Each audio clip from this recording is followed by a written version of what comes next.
Are you wondering if it's time to bring a new pet into your home? Maybe you've never had a pet before and are considering adding one to your family. Or perhaps you've lost a beloved companion and you're starting to think about opening your heart again. In this video, I'll share 5 steps to help you determine if you're truly ready for a new pet.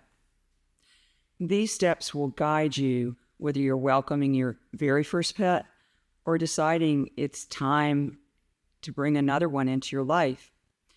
And here's something important. These steps don't just help you. They'll also help ensure that your new pet is a good fit and is ready for you too. Let's get started. So the first thing I want you to think about and reflect on is your emotional readiness. Let's start with the heart. Ask yourself, have I processed the loss of my previous pet? Have I had closure? Am I seeking a new pet to honor my love for animals? Or am I trying to fill a void? Do I feel excited about bonding with a new pet rather than just pressured to move on? Grieving a beloved pet takes time. Often we will feel a natural shift when the weight of the grief lightens and we begin to feel hopeful and alive again.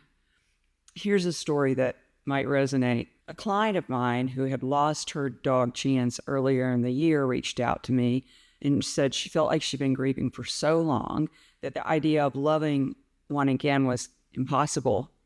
But she told me that one day she noticed something surprising. She noticed her heart was starting to long for connection again. She even thought maybe a puppy was coming. She asked me, "Tami, am I imagining this? Is it just wishful thinking?" When we connected to Chance in spirit, he assured her of their continued bond and even promised to guide a new puppy to her. That tentative nudge that she felt turned into full-on excitement as she realized she was ready to open her heart again. Animals in spirit always encourage us to love again. They never want us to close up shop.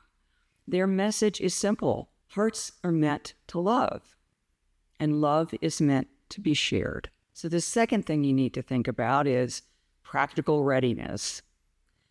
Take an honest look at your life right now and ask yourself, do I have the time and energy to care for a pet, including training, exercise, cleanup, companionship? Am I financially ready for the costs of pet care? It's very expensive, and vet visits can be really tough financially. Is my home set up for a pet? If it's a puppy, with really any, baby-proof your house. How will my pet fit into my current lifestyle, including work, travel, or family commitments? Here's another story I want to share. A retired couple adopted a high-energy puppy, Max, after losing their 2 really well-behaved, well-trained older dogs. And they hadn't really fully considered how their lifestyle had changed. They just knew their house felt empty. While their previous dogs fit seamlessly into their lives, including going to work with them, this new puppy was a handful, quite the bundle of energy that didn't match their slower, more leisurely retirement pace. By the time they reached out to me, they were not only frustrated, they were exhausted. They had tried everything with Max: doggy daycare, extra training, multiple walks a day, but Max's endless energy still had them running in circles. So when I tuned into Max, he expressed that he was very aware of the tension in the household. The couple felt guilty, thinking that they weren't enough for him, while Max felt like he was just too much. It was a profound moment, though, when Max shared that he was a traveling dog, one who thrived on adventure and activity, and a light bulb went off. Interestingly enough, the couple's sister, who loved taking him on hikes and trips, had already bonded with Max And in fact, they remembered she had even said, if you ever want to adopt him out, I'll take him. Everyone agreed that it really was the best decision. It was a win-win. Max found a home that matched his energy, and the couple, they found peace. By reflecting on their practical readiness and listening to Max, they opened the door for a new beginning for all involved. All right, step number 3, check your intentions. Why a new pet and why now? Motivation matters. Ask yourself, am I motivated by love and a desire to care for an animal, or by external pressure and guilt? Am I looking for a long-term commitment, not a quick fix for my emotional struggles? Am I trying to replace a previous pet? Or am I ready to embrace this new one as the individual that they are? My client had just broken up with her boyfriend and had decided on a whim to get a second dog as a companion for her current one. I asked her what I always ask. Did you ask your dog if she wanted a new friend? Usually I get the thought never dawned on me to ask my pet, which that's exactly what she told me. She had noticed her dog wasn't being particularly warm and welcoming to the new one, and when we tuned into her dog, it became clear that she was happy being the center of attention.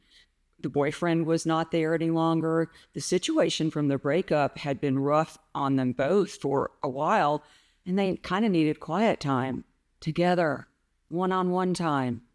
She realized that her intentions were misplaced and more about filling her own loneliness than meeting her pet's needs. The insight helped her rethink her decision and feel more confident about her current pet. And at that point, she wondered if the person she got the pup from, who was super sweet, could find a home that matched her better. And that's what she did. It was the best decision for them all. The clearer your intentions, the better the match will be for both you and your new companion. Step 4, identify any red flags. Take a moment to slow down and scan for red flags. Ask yourself, am I making this decision impulsively? You'll know. Am I expecting my pet to solve my emotional struggles or take away grief or loneliness? Am I choosing a pet solely on appearance or because it's a trendy breed? Here's an example to consider.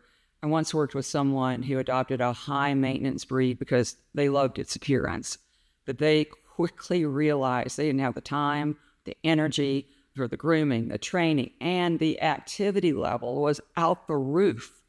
It became a source of frustration for both them and the pet.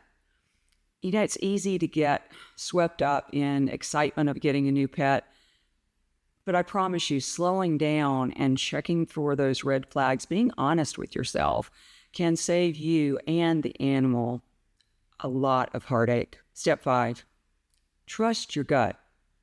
Finally, check in with your intuition. When you imagine having a new pet, is it a wow? Do you feel excited? Calm? Do you feel ready? Or do you feel anxious, a little nervous, uncertain, hesitant? Your intuition is your inner compass. It always knows the truth. I've heard so many people say, it just felt right. That's your intuition guiding you. If something feels off, it's worth exploring before making this kind of commitment. Here's some things to ask yourself. Does the timing of this feel right? If it's a family decision, does everyone feel on board? If I've met the pet ahead of time, I'd ask, do they seem ready for a new family? Trust the process. Trust your gut and trust that the right pet will come into your life at the right time. No mistakes. Bringing a new pet into your life is a big decision, but it's also a joyful one. By reflecting on your emotional and practical readiness, checking your intentions, you're noticing any red flags out there, and trusting your intuition, that inner compass you have, you'll create the best foundation for a lifelong bond. Your new pet will thank you, and so will your future self. If this video has helped you, please like, subscribe, and share it with others who might need these insights. I'll see you next week with more messages from the animals.